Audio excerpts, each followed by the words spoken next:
আমার ছোট টামিনি ব্লগে তোমাদের সবাইকে ওয়েলকাম। এখানে আছে আদা রসুন, এখানে কাঁচা লঙ্কা, এখানে পেঁয়াজ কুচি, আর এখানে আছে আলু। তো ফার্স্টে আমি আলুগুলো ভালো করে ভেজে নিচ্ছি লাল লাল করে।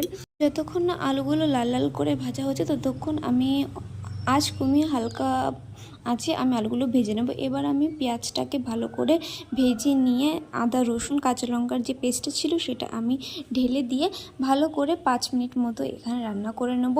কারণ যতক্ষণ না মশলা থেকে তেল সরে আসছে, তো এটা ভালো করে রান্না হয়ে গেছে। এই যে হালকা হালকা পরিমাণে তেল ঝরে এসছে, এখন এর মধ্যে আমি অ্যাড করে দেবো চিকেন।